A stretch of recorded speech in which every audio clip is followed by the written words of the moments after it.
you see that from back there? Oh, that didn't help very much.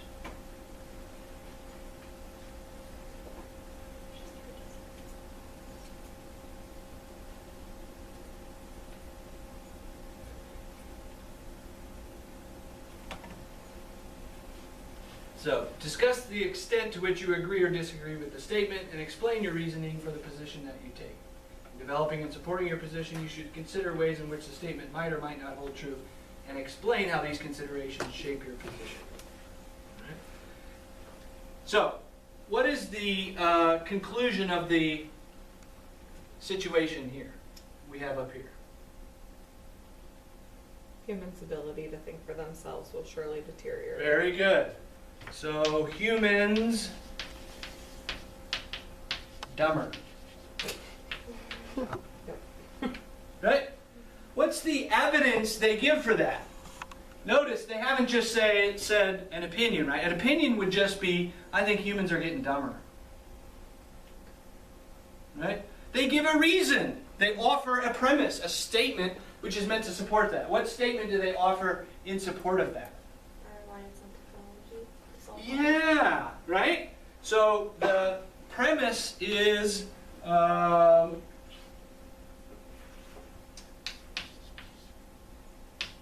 reliance on tech is going up. Therefore, humans are getting dumber. So, as the instructions suggest there, you're supposed to agree or disagree with that statement. So, what do you got to do? You got to build an argument. How the heck do you do that?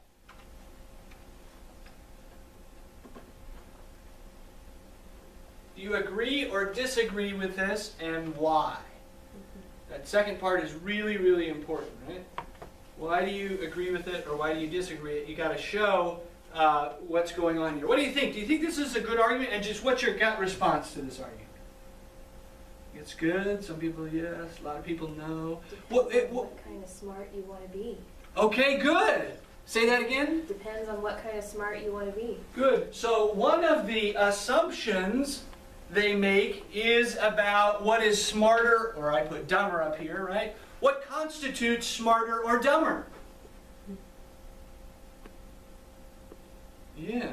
Is there more than one interpretation of what makes people smart or dumb? Mm-hmm. Yeah, absolutely. Yeah. I mean, before Google, we used to think that people who could memorize a lot were pretty smart. Now we're like, we got Google for that.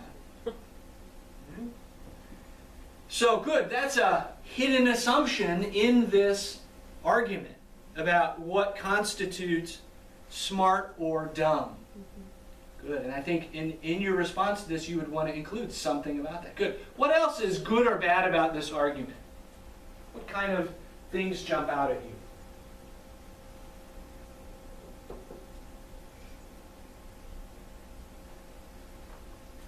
Well, to me specifically, I mean, somebody has to be making the technology. And so I think that the population that they're kind of focusing on is just people that use technology, not people that make it. And so Okay. as technology advances, they obviously have to be becoming smarter to make better technology. Yeah, so the idea that technology is helping to solve these problems suggests that at least some people are using their minds pretty smartly, not dumbly, right? Good. Well, what is technology? It's a tool. Okay, it's a tool. What else is, I mean, what do we think of? What kind of technology are they talking about here? They don't specify. Right, they don't specify. So that's a huge area that you would want to delve into, right? To try and think about, okay, what is technology? What do they mean? What's some technology that maybe pretty likely to make us dumber? Calculators aren't good for doing math on paper. Okay, good. So there may be some reason to think that calculators actually decrease our ability to calculate in our head. That's interesting. Are calculators new? No. Are we relying more on calculators than we used to? Yes. Probably, although I don't really, I mean, It's Like just graphing calculators, yeah. I mean, but graphing calculators have been around for a while. Yeah. I mean, they're at least as old as me. I'm pretty old.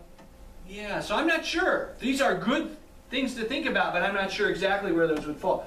Can you think of other examples where technology is pretty clearly making us dumber, or alternatively, where it's not clear at all that technology is making us dumber? Using a keyboard over a pencil for taking notes. Okay, you think that makes us smarter or dumber? I think it makes us faster, but poorer test takers. Okay, how so? When you write out notes, you're not constricted to a traditional formatting program. Okay. And that means that when you're applying what you're writing, you have to think about every letter you write. Mm-hmm. And you also have the freedom to organize it, which your brain then will file in a better way. Yeah, so certain kinds of learners, visual learners, and other kinds of learners may suffer or struggle with words on a computer screen, right? In a way that being able to write and draw arrows, right? This is the way I take notes. I draw arrows and pictures and squigglies, and you can do that on the computer. It takes a long time. They have mind mapping things now which allow a little bit more of the traditional freedom of note taking. And I'm not sure about all that. Honestly, I have no idea whether any of that's true. But you gave some good ideas about drilling down into this word here. Totally, I mean, it's totally appropriate, as is the reference to the calculator. Right? What are some other technologies that might make us smarter or dumber? Well, like you said, Google, any of that just gives you access to endless amounts of information. More to read, the more you know. Okay, good. Some people say the more you read, the less you know. How could Google help us and hurt us? Not everything on the internet is true. Very good. That's a big caveat with Google, right? Yeah, just because, shocking, right? Shocking, right? Just because it's on Google doesn't. So in certain cases, access to Google might actually make us dumber. And along with that, another interpretation of deteriorate could be lazier. Mm-hmm. And so because we can look everything up, we don't take the time to learn things because we can just look it up again. Yeah. Is laziness the same as dumber? No. No. Now, laziness could be related to inability to think clearly, Yeah. but it also could just be totally unrelated, right? I mean, there's some suggestion that students who are coming up now rely on Google in kinds of ways that their elders might think are making them dumber, but in another sense, they don't need it, right? They don't need to memorize things because most of the facts are right there. Yeah, so now we're pushing on not the definition of technology, but back to this dumber, right? This claim that the ability of humans to solve problems will deteriorate. So, in this kind of an exam, this is the issue task. In this kind of an exam, how do you get started writing? Actually, I sort of gave it away. The first thing you should not do is start writing. Why? When you get this, you're nervous. You paid this money, you're ready to take the test. Why should you avoid the very strong instinct to start writing about technology? Because you should be analytical. Yeah, because you haven't analyzed anything yet. So I encourage you, and it's hard, right? This is why take some of these. There's a whole pool of examples. Just take 30 minutes and take one of these and see how long, take 5 minutes or so to just think about it before you start writing can really, really pay off, right? Because you might start down one track, right? You might start down the calculator track. And then something totally contradictory to that will pop up in your mind. And you'll be like, uh-oh. If you had already started writing and you got 4 sentences about the calculator and you realize, ooh, yeah, maybe you wouldn't have done this, but maybe you forgot that, yeah, calculators have been around a long time. I would have to assume that there's more use of calculators than there was 20 years ago, which it might be true, but also might not be true. And if you think it's not true, well, then you got 4 sentences that you're either going to have to cross out or make rhyme with whatever comes next, right? So avoid that attempt to write right away. Okay, so let's say you've been thinking about this. You kind of have a gut response to it. Now you've got some thoughts. How do you go about writing out your answer?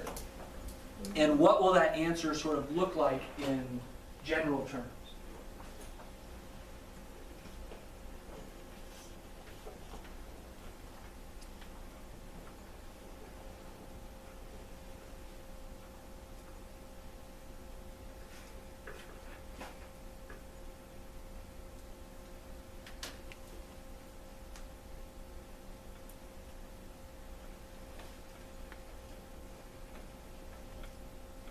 Well, do you have to say that you support or don't support the statement?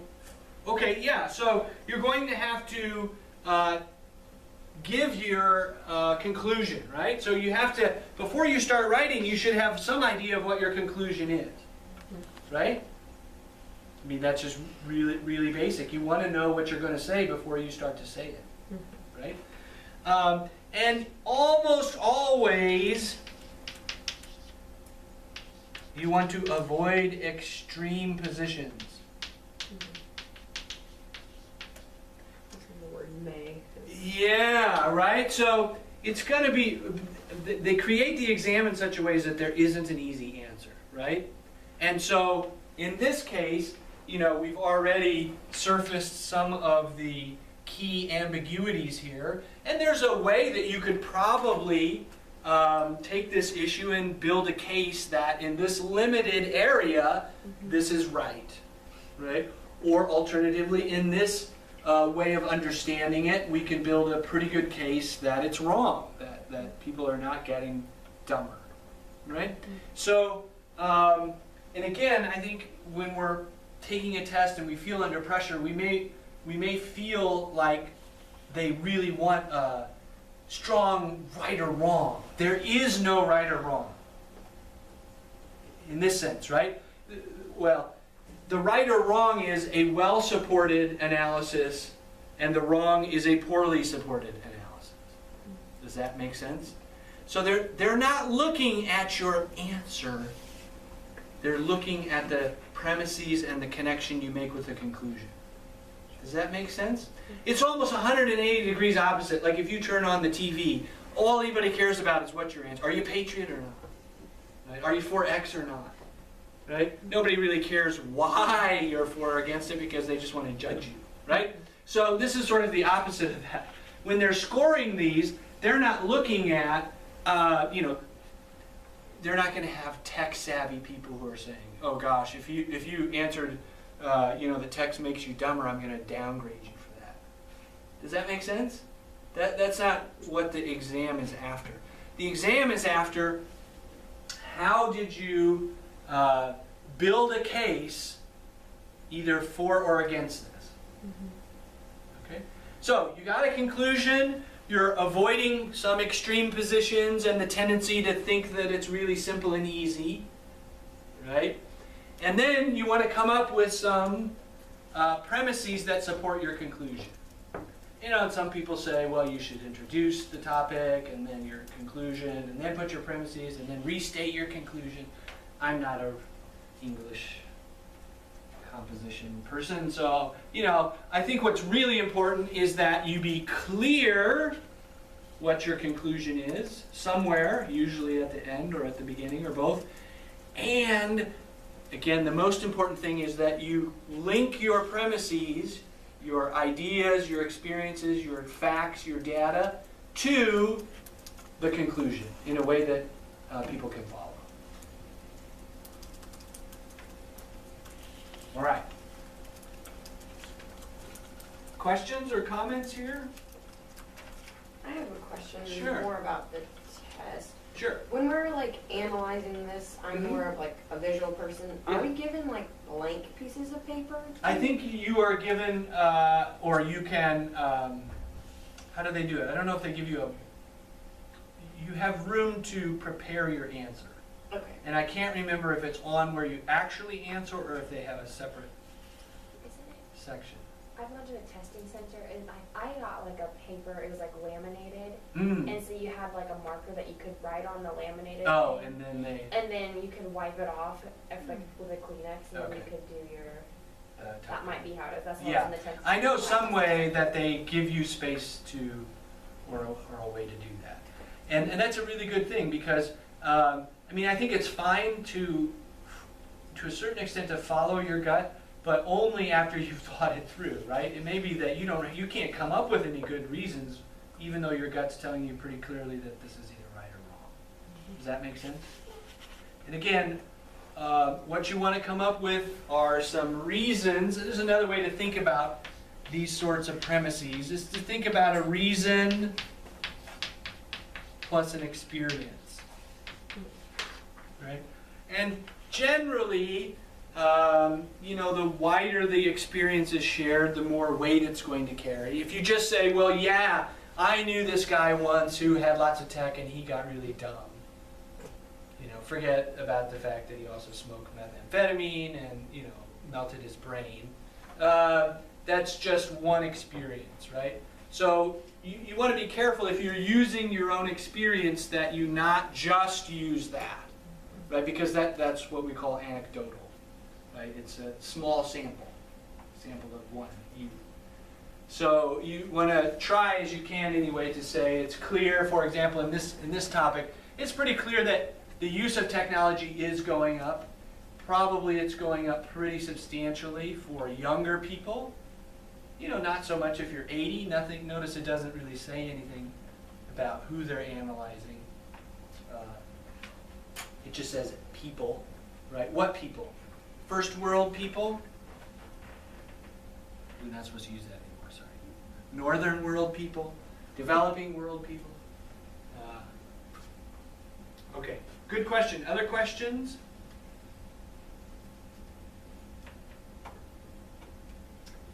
Let's see. Maybe we can come back and do another one here, but let's go to analyze an argument.